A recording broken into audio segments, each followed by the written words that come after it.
So you might be trying to find a particular design style. You are searching a ton of stuff on Google or on Pinterest, and you're just coming up with nothing because you saw something, but you just don't have the name to actually find it. And that's what I want to help you with. I've done this a couple of times on the channel. You definitely want to go check those. But in this video, we're going to talk about 10 different design names that you can use, search in Pinterest or on Google to find more references for your projects. And you're even going to be able to find a lot of these in Kittl as well. So let's get started. Now, first up, we have Dreamcore, which is a visual style that uses ultra soft, washed out palettes, usually like pinks, lilacs, powder blues. It doesn't have to, but it uses imagery that feels a little bit off, using familiar objects with unfamiliar context. It's kind of similar to surrealism, which is a design style we talked about in a previous video. You'll also notice some glowing light, some hazy textures, and typography doesn't really always follow a strict rule. Dreamcore could be a strong choice for skincare or wellness or supplement brands, and it could be really cool as a campaign system. But besides that, you can use Dreamcore for really anything where you want to convey a sense of calmness mixed with floating. Coastal Grandmother is a style that you probably didn't think was going to be on this list, but it is built around natural ocean materials and a specific color range with warm whites,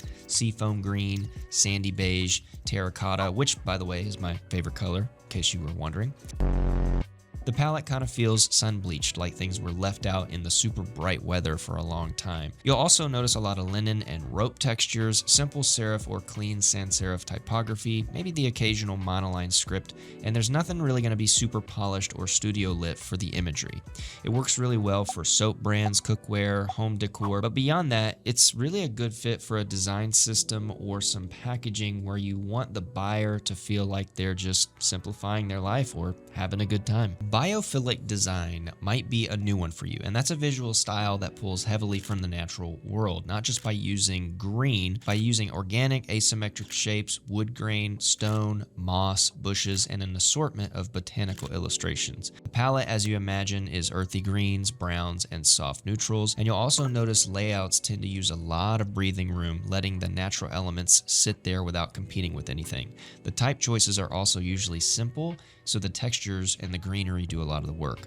It translates well into wellness brands, herbal or botanical brands, eco-conscious packaging. So try to use this style for projects where you want something more organic and less highly refined or ultra produced. Solar Boho is a warm, earthy visual style that uses burnt orange, dusty gold, and sand as the palette. Illustrations tend to be hand-drawn with slightly imperfect line work, of which we have many in Kittl, by the way, and patterns often include florals, geometric shapes, or woven textile references. You might also notice that this style leans into texture a lot. Rough paper, fabric, layered elements. It gives it more of a handmade quality, and the typography is usually mixed between hand-lettered and simple serif. But occasionally you'll see some psychedelic lettering inspiration for things like posters and packaging, of which we also have a fair amount of in Kittl for you to use. Solar Boho is great for candles, jewelry, really any lifestyle branding, and it's a solid choice for any small batch maker or brand that wants to communicate a lot of care into what they're making over a highly processed or machine-made product. Gorp Core might be another new one for you. It was for me. It's a visual style that borrows outdoor utility and technical gear systems. The color palette runs forest green, safety orange, slate gray, off-white. The imagery includes topographic details, trail maps, or high-contrast outdoor photography. In other words, action shots. Typography here in this style is usually strong and technical, condensed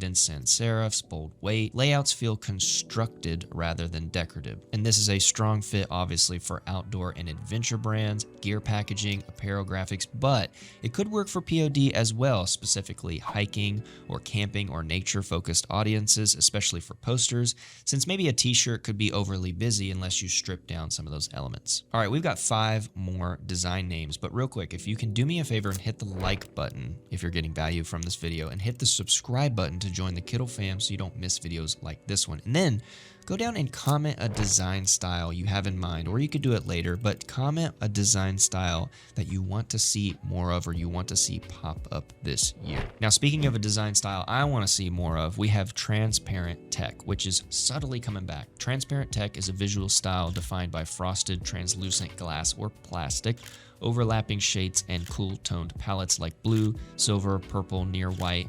And yes, I'm sure everyone is thinking of the Nintendo or the Game Boy or the classic iMac from back in the day. And if you don't know what those are, I am sorry, because that was an incredible period for tech, in my opinion. It borrows heavily from how modern operating systems and apps look, but it's been moving steadily from UI back into actual product packaging and visuals. It is a natural fit for tech product brands, digital services, anything that's app specific, but it also works for brands that want to just bring back a sense of nostalgia. Honestly, I think it's less about the tech showing off inside the thing and more of just paying an homage to the past, but you let me know in the comments what you think. All right, Old Money is a visual style blending luxurious script, classic tennis court style photography, and simple layouts that let the text and the visuals do all the work.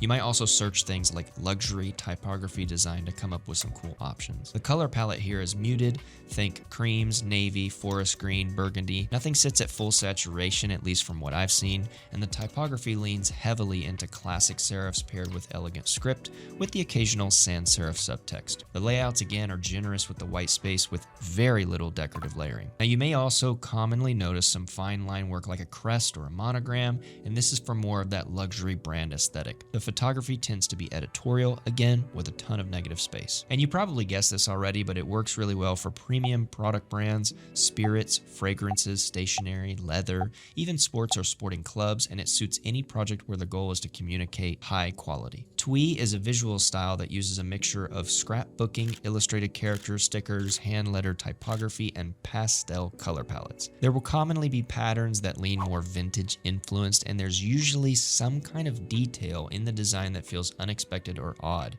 It's almost like scrapbooking has been mixed with surrealism. The layouts in the style are rarely minimal. There's usually a lot happening, but it's somehow organized around the charm of what's in it. There's a little bit of similarity to trinket design, which we've also done a couple videos here on the channel about, so if you are digging this style, you want to go and check out those videos. Twee design is probably a strong fit for children's brands, greeting cards, stationery, posters, and super niche food or beverage packaging. Neo-Deco is a visual style that takes the geometry and ornamentation of the original Art Deco style and pulls it into a darker and richer direction. The color palette sits with super deep burgundies, oxblood, warm black, brass, gold. These are warmer and heavier than the silver and ivory tones. And you'll also notice that texture plays a big role here. You're gonna have leather, marble, some warm metallic surfaces, either showing up as a texture or showing up as the imagery in a layout. And speaking of the layouts tend to be pretty dense rather than open. The typography often mixes a large display word with smaller, widely spaced out areas with subtext, which is detail that carries a lot of visual weight. This style works well for premium food and beverage branding, restaurant and hospitality, fragrance and cosmetics packaging, magazine layouts, and really anything that wants to sit in the space between something vintage or heritage and something super contemporary and luxurious. And speaking of magazines, it's also just a strong style for editorial design because you have a lot of space and a lot of contrast between darker imagery and nice bright typography.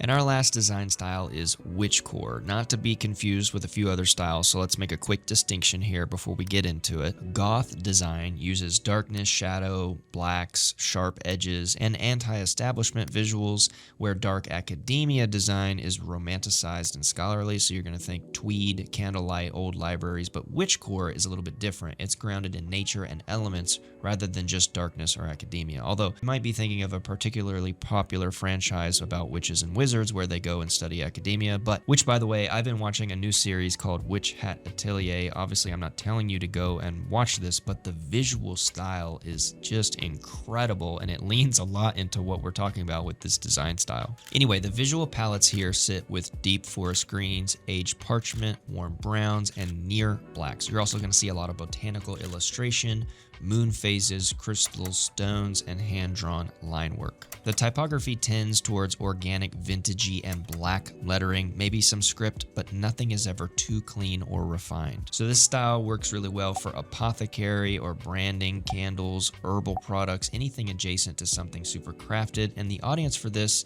is very specific, but very much into it. And the visual world that it draws from is deep enough to build a full brand identity system around. So those are 10 design style names you can use to find more references for your projects, which I hope you do in Kittl, because we already have a ton of templates and elements and stuff like this, not to mention the fonts that will match. So if you want to give Kittl a try, the link is down in the description. And let me know which one of these was your favorite, or let me know the one that you want to see more of down in the comments. Thanks so much for watching, and we will see you in the next video.